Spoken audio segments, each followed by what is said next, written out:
నిన్ను కోరి మజిలీ టక్ జగదీష్ ఖుషి చిత్రాలతో మంచి పేరు తెచ్చుకున్న డైరెక్టర్ శివ నిర్వాణ. ఖుషి తర్వాత నాగ చైతన్యతో సినిమా చేయడం కోసం కథ రెడీ చేస్తున్నాడని గత కొంతకాలంగా వార్తలు వచ్చాయి. దాదాపుగా ఈ ప్రాజెక్ట్ కన్ఫర్మ్ అనుకున్న తర్వాత ఈ సినిమా క్యాన్సిల్ అయిందని తెలిసింది. మరి శివ నిర్వాణ ప్లాన్ ఏంటి?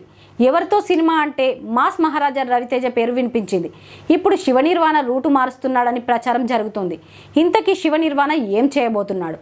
విజయ్ దేవరకొండతో శివ నిర్వాణ తీసిన ఖుషి సినిమా బ్లాక్ బస్టర్ అవుతుందని చాలా ఆశలు పెట్టుకున్నాడు. అయితే ఆ సినిమా అంచనాలు అందుకోలేకపోయింది. బాక్సాఫీస్ దగ్గర బోల్తా పడింది. ఆ తర్వాత నుంచి ఇప్పటి వరకు శివ నిర్వాణ నుంచి కొత్త సినిమా అనౌన్స్మెంట్ రాలేదు. మైత్రి బ్యానర్లో సినిమా చేయాలి, ఇప్పుడు అది రవితేజతో సాకారం కాబోతుందనే లీక్ ఆగస్టులో బయటకు వచ్చింది. ప్రస్తుతం ప్రీ ప్రొడక్షన్ వర్క్ జరుగుతుంది. త్వరలోనే ఈ సినిమాకి సంబంధించి అఫీషియల్గా అనౌన్స్మెంట్ చేస్తారని సమాచారం.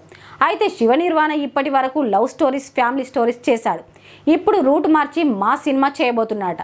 అలాగే ఇందులో థ్రిల్లర్ అంశాలు కూడా బాగా ఉంటాయట. ఒక డిఫరెంట్ థ్రిల్లర్ సబ్జెక్టుతో ఊహించని ట్విస్టులతో ఒక కొత్త ఎక్స్పీరియన్స్ ఇచ్చేలా ట్రీట్మెంట్ రాసుకున్నానని టాక్. అలాగే రవితేజను కొత్తగా చూపించే ప్రయత్నం చేయబోతున్నాడట. ఈ కథకు తగ్గట్టుగా సంగీతం అందించడానికి అజనీష్ లోకనాథ్ని లాక్ చేశారని తెలిసింది. అన్నీ అనుకున్నట్టుగా జరిగితే వచ్చే నెల నుంచి షూటింగ్ స్టార్ట్ చేస్తారు. మరి ఈ మూవీతో అయిన శివ నిర్వాణ మళ్ళీ ఫామ్లోకి వస్తాడేమో చూడాలి.